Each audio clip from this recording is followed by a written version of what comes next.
할렐루야. 오늘도 이렇게 수요 예배로 하나님 앞에 나아가시는 모든 성도님들에게 하나님의 크신 은혜가 함께 하시기를 소망합니다. 오늘 하나님의 말씀 느헤미야 6장 15절에서 19절까지 말씀 통해서 함께 은혜를 나누도록 하겠습니다. 제가 성경 말씀 봉독하겠습니다. 성벽 역사가 52일 만인 엘루럴 25일에 끝남에 우리의 모든 대적과 주위에 있는 이방 족속들이 이를 듣고 다 두려워하여 크게 낙담하였으니 그들이 우리 하나님께서 이 역사를 이루신 것을 알미니라. 또한 그때에 유다의 귀족들이 여러 번 도비아에게 편지하였고 도비아의 편지도 그들에게 이르렀으니 도비아는 아라의 아들 스가냐의 사위가 되었고 도비아의 아들 여호하난도 베레게의 아들 무술람의 딸을 아내로 맞이하였으므로 유다에서 그와 동맹한 자가 많음이라. 그들이 도비아의 선행을 내 앞에 말하고도 또 내 말도 그에게 전하매 도비아가 내게 편지하여 나를 두렵게 하고자 하였느니라. 아멘. 여러분들의 삶 가운데에 만일 50일의 시간이 주어지면 여러분께서는 무엇을 하실 수 있으시겠습니까? 이 50일이라는 시간은요, 누군가에게는 아주 긴 시간일 겁니다. 혹 어떤 분들에게는 짧은 시간이라고 이야기할 수도 있을 것 같습니다. 그런 것을 이제 상대적이라고 표현을 하는데요. 제게는 이 50일이라는 시간이요, 아마 굉장히 길게 느껴질 것 같습니다. 특별히 50일을 시작하는 시점에서는 더 많이 길게 느껴지겠죠. 그런데 아마도 그 50일 동안 무슨 일을 하느냐에 따라서 그 시간이 길게도 느껴질 거고 어떨 때는 짧게도 느껴질 것입니다. 오늘 본문 속에 느헤미야는요, 아마도 이 52일이라는 시간을 보냈다라고 성경이 기록하고 있는데 그 시간이 굉장히 길게 느껴졌을 것 같습니다. 왜냐하면 성벽을 다시 재건하는 일을 52일 동안 감당했기 때문이지요.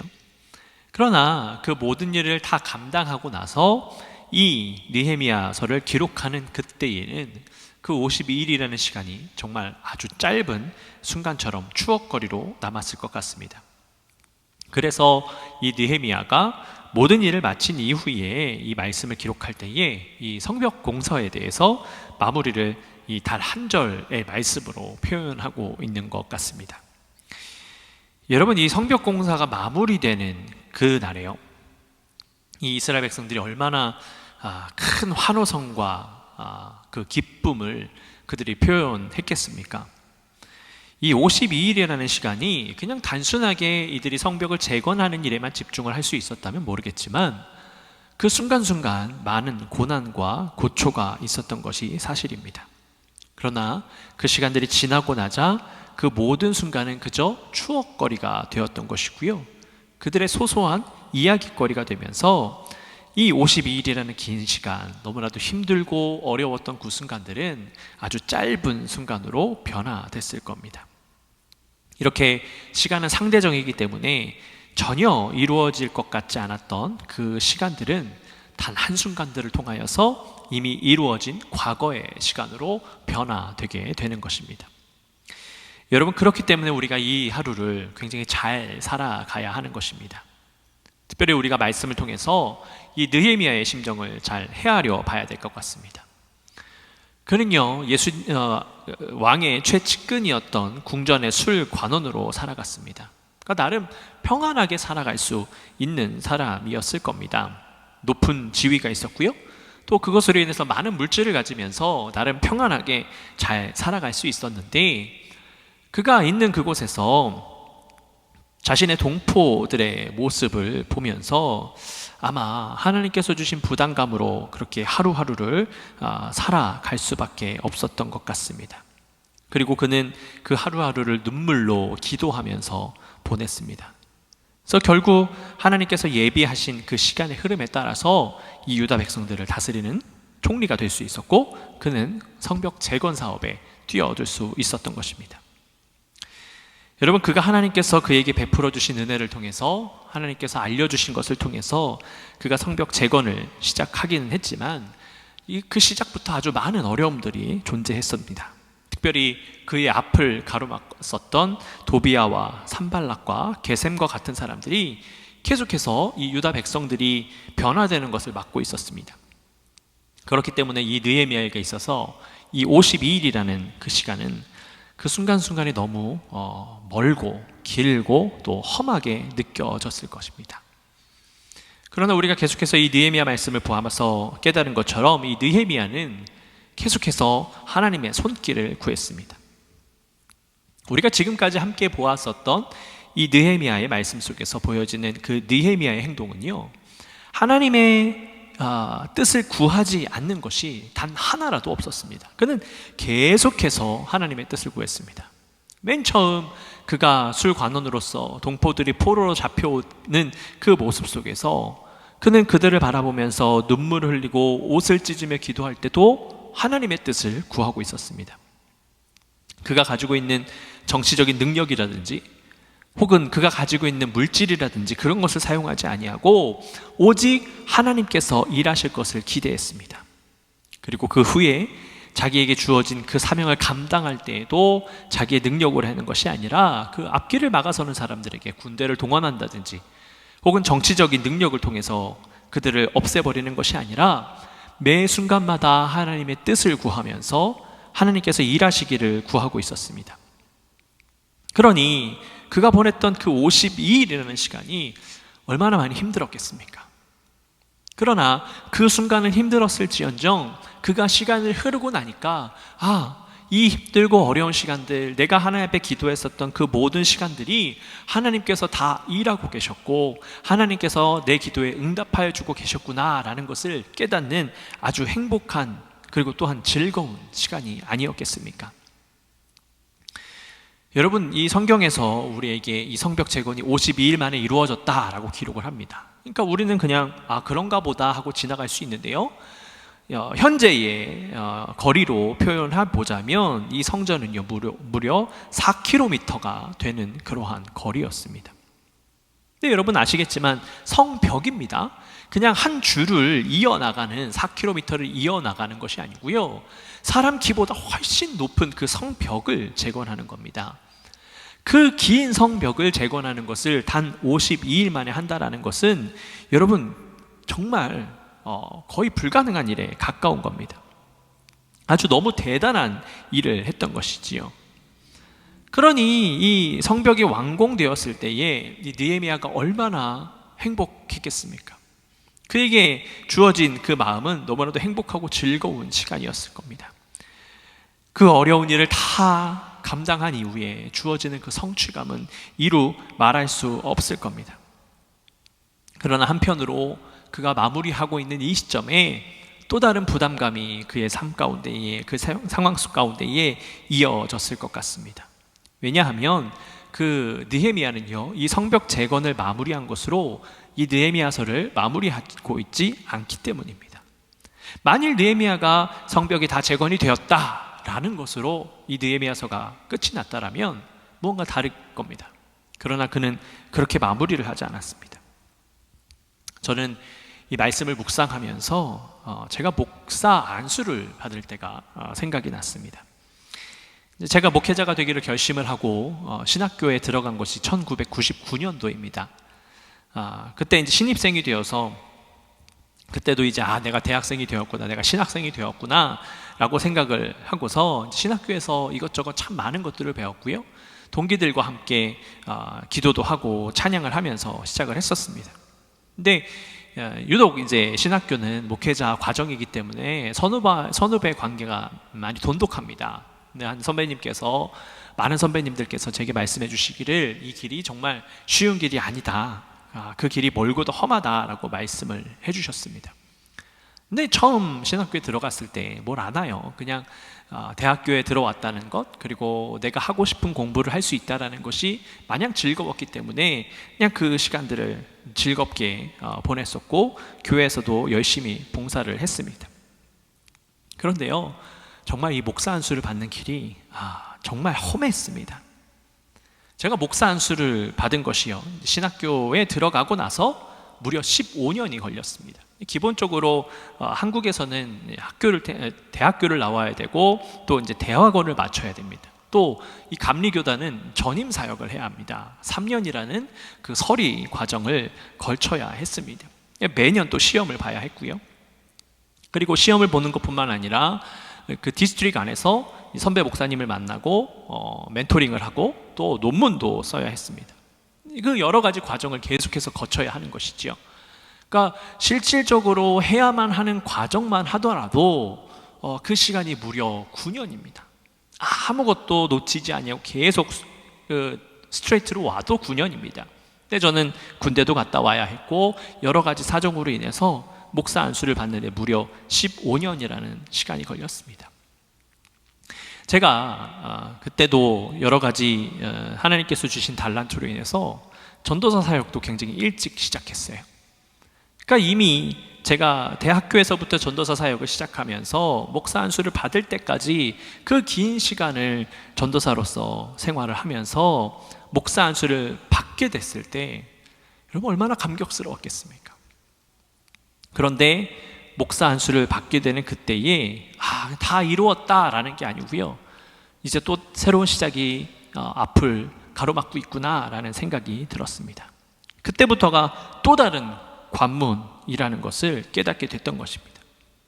제가 목사 안수를 받는 그때에 많은 분들의 축복과 축하 속에서 이 감사와 기쁨도 있었지만, 사실 목사 안수식을 거행하는 그 내내 제 마음 가운데는요, 불안함도 있었고 좀 불편함도 있었습니다. 근데 그 불편함과 불안함이라는 것이 어떤 부정적인 의미는 아니고요, 보이지 않는 앞길에 대한 그런 염려, 그런 것이었던 것 같습니다. 그래서 제가 목사 안수를 받고 나서 이제 그때 당시에 목사 안수를 받았던 목사 안수 받은 동기 목사님들과 함께 이제 통성으로 기도하는 시간이 있었습니다. 근데 제 기도는 딱 하나였습니다. 다른 것이 아니고, 주님, 저의 모든 것을 책임져 주십시오. 제가 목사 안수를 받는 이 과정까지도 하나님께서 인도해 주셨고 하나님께서 지켜주셨으니 앞으로 내가 목회를 하는 가운데, 정말 목사로서 목회를 하는 가운데 하나님께서 책임져 주셔서 하나님께서 인도해 주셔서 내가 그 모든 일들을 감당할 수 있게 해달라고 기도했던 기억이 납니다. 여러분, 정말 저는 제 능력으로는 할 수 없는 일이었습니다. 주님이 하셔야지만 제가 감당할 수 있었던 것이기 때문에 저는 그렇게 기도를 했었습니다. 아마 이 느헤미야도 마찬가지였을 것 같습니다. 52일이라는 짧지 않은 그 긴 시간을 성벽 재건을 마무리했지만 결국 또 새로운 여정이 그의 앞에 놓여 있었던 것입니다. 그래서 그것을 잘 알고 있었던 느헤미야는 이 성벽 재건을 완료하는 그 시점을 통해서 느헤미야서를 이 마무리하는 것이 아니라 또 다른 그런 사건들을 나열하고 있습니다. 그러나 느헤미야는 최우선으로서 지나온 모든 것이 하나님께서 다 행하셔서 이루어졌다라는 것을 고백하고, 또 원수들도 그 52일 만에 그 방대한 공사를 마무리한 것을 보고 하나님께서 그들과 함께하고 있다라는 것을 그들이 스스로 깨닫게 되는, 그리고 그들이 기가 죽었다라는 것을 고백하고 있는 것이지요. 이렇듯 하나님께서 하시는 일은 드러나게 되어 있습니다. 지금 당장은 내 안에 아무것도 느낄 수 없고 깨달을 수 없고 혹은 고통과 고난이 온다고 할지라도 우리가 하나님께서 말씀하신 대로 계속 살아간다면 하나님은요, 과거에도 일하셨고 지금도 일하시고 앞으로도 일을 하고 계시기 때문에 우리는 하나님의 일하심을 목격할 수 있는 것입니다. 그러니 우리는 그 하나님 앞에 나아가야 되는 것이고 하나님 앞에 모든 것들을 맡겨드리는 삶을 살아가야 됩니다.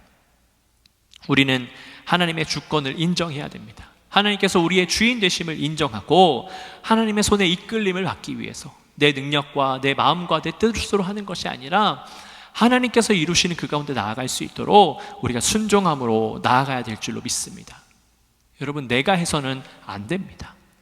물론 내가 한다고 할지라도 무언가 이루어질 수 있을지도 모릅니다. 그러나 우리가 주님 앞에 맡겨드릴 때에 그 일은 더욱더 완벽해지고 완전해지는 것을 우리가 깨달을 수가 있습니다.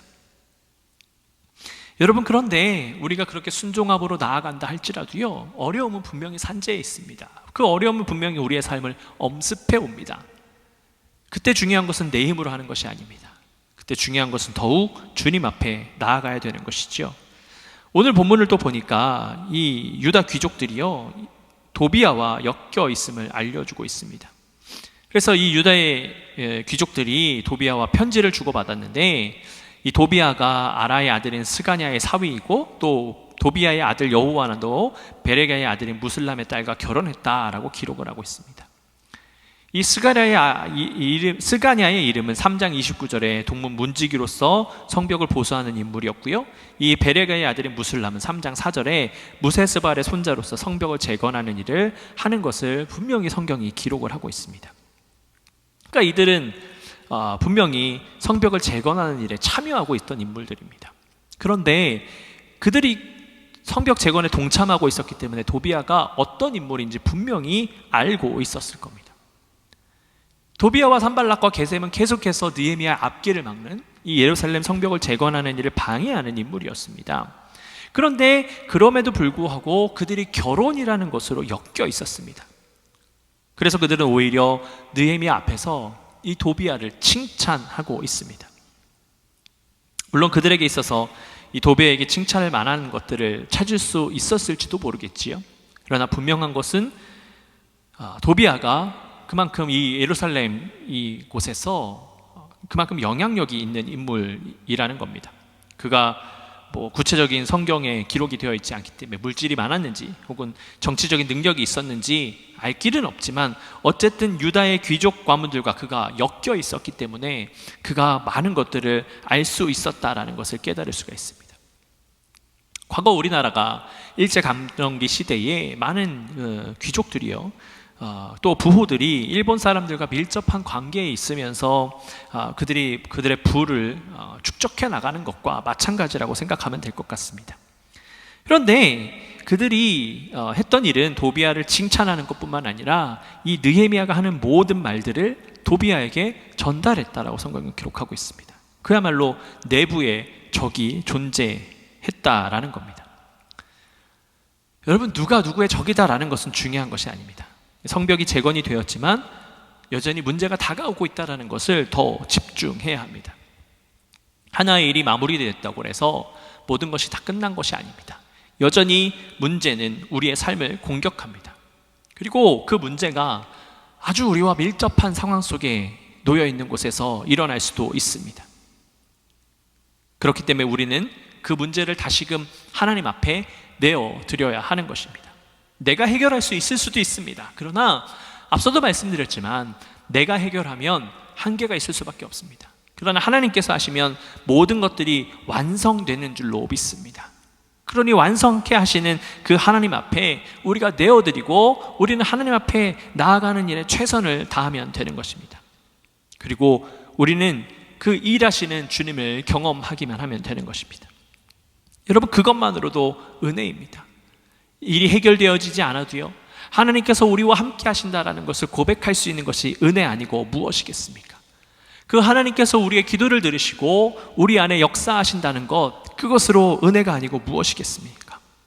이 느헤미야는 알고 있었습니다. 아니, 어쩌면 그 느헤미야가 계속 느끼고 있었다라고 표현하는 것이 더 맞을지도 모르겠습니다.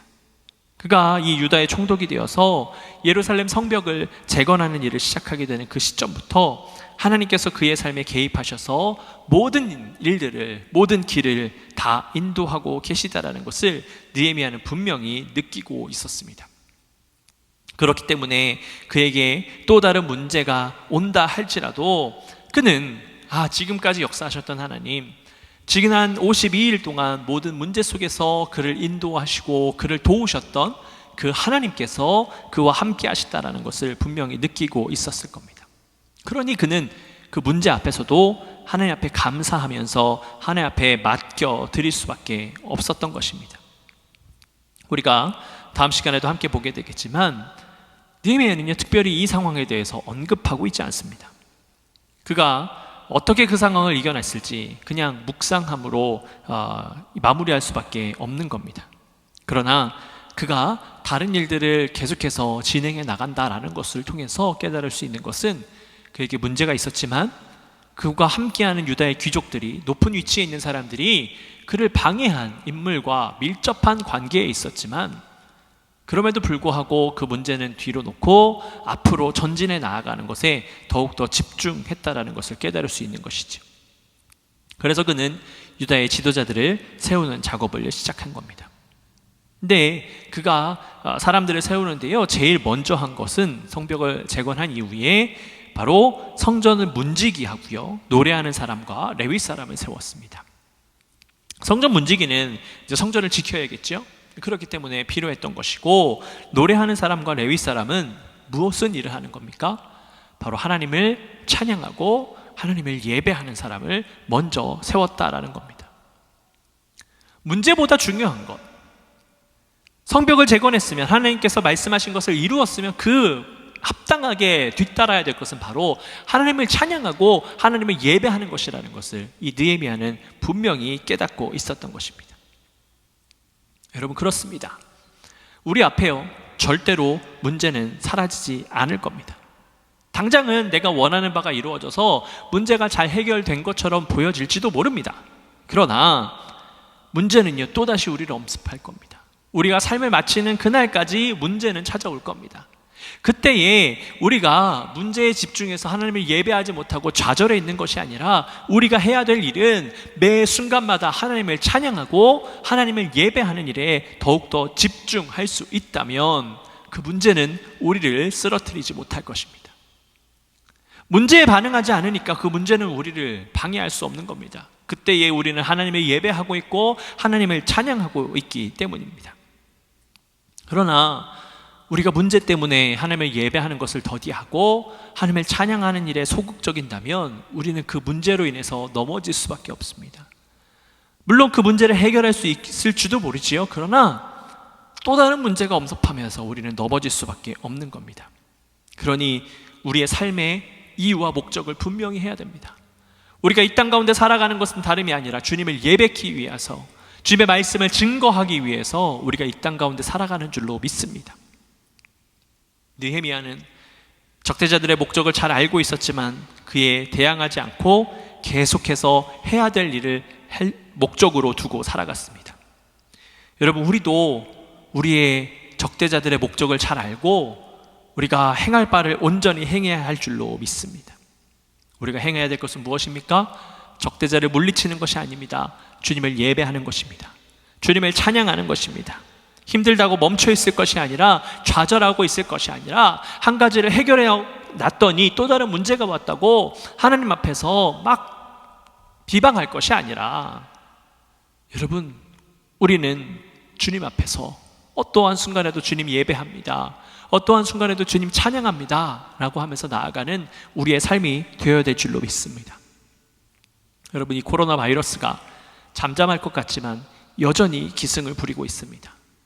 미국 땅의 많은 사람들이 백신을 맞아서 곧 회복이 될 거다라고 이야기하지만 여전히 산재해 있는 것은 사실입니다. 또 우리 교회가 새롭게 시작을 하고서도 여전히 어려움은 남아있는 것도 현실입니다. 그러나 여러분, 우리가 문제에 직면했을 때 문제를 바라보는 것이 아니라 그 문제를 뛰어넘어서 주님을 바라볼 때에 주님께서 우리의 모든 것들을 회복시켜 주실 줄로 믿습니다. 그래서 우리가 주님의 말씀으로 이 땅 가운데 승리함으로 날마다 기쁨과 감사로 나아갈 수 있도록 인도하여 주실 줄로 믿습니다. 그 주님을 바라보면서 여러분들의 삶 가운데 찬양하고 예배하는 일에 더욱더 애쓰면서 주님과 교통하시는 여러분들의 복된 삶이 되시기를 예수 그리스도의 이름으로 축복합니다. 함께 기도하겠습니다. 사랑의 아버지 하나님, 감사를 드립니다. 주님께서 우리를 붙잡아 주시고 인도해 주셔서 오늘도 이 수요일 주님 앞에 말씀으로 나아가게 하시니 감사를 드립니다. 주님, 그렇습니다. 우리는 연약한 존재입니다. 그래서 한 가지 문제가 해결되었다 할지라도 또 다른 문제가 다가오면 그것 때문에 전전긍긍하고 하나님 앞에서 어리광 부리고 그렇게 살아갈 때가 얼마나 많은지 모릅니다. 주님, 오늘 말씀을 통해서 깨닫습니다. 느헤미야가 그러했던 것처럼 문제가 또 다가온다 할지라도 주님, 우리는 찬양하는 일에, 주님의 예배하는 일에 더욱 집중할 수 있도록 인도하여 주시옵소서. 그래서 다른 것을 보는 것이 아니라 아버지 하나님께서 일하시는 것을 목격하게 하여 주시고, 문제는 주님 앞에 맡겨드리고 우리는 해야 될 일, 우리의 목적, 우리의 존재 이유를 온전히 깨닫고 그 일 가운데 헌신하는 온전한 주의 백성들이 될 수 있도록 주여 역사하시고 인도하여 주시옵소서. 주님께서 이 결심하며 나아가는 사랑하는 우리 모든 성도님들을 축복하시고 주님께서 붙잡아 주실 줄로 믿습니다. 그래서 우리 성도님들을 통하여서 우리 교회가 새롭게 더욱더 주님 앞에 나아가는 그 큰 축복이 우리에게 임재할 줄로 믿습니다. 주님, 우리를 강건케 하시고 넘어지지 아니하고 주님과 함께 교통할 수 있도록 주님 축복하여 주시옵소서. 주님께서 우리의 삶 가운데 날마다 함께 하실 것을 믿사오며 사랑이 많으신 예수 그리스도의 이름으로 감사하며 기도드렸습니다. 아멘. 하늘에 계신 우리 아버지여, 이름이 거룩히 여김을 받으시오며 나라의 임하옵시며 뜻이 하늘에서 이룬 것 같이 땅에서도 이루어지이다. 오늘날 우리에게 일용할 양식을 주옵시고 우리가 우리에게 죄진 자를 사하여 준 것 같이 우리의 죄를 사하여 주옵시고 우리를 시험에 들게 하지 마옵시고 다만 악에서 구하옵소서. 대개 나라와 권세와 영광이 아버지께 영원히 있사옵나이다. 아멘.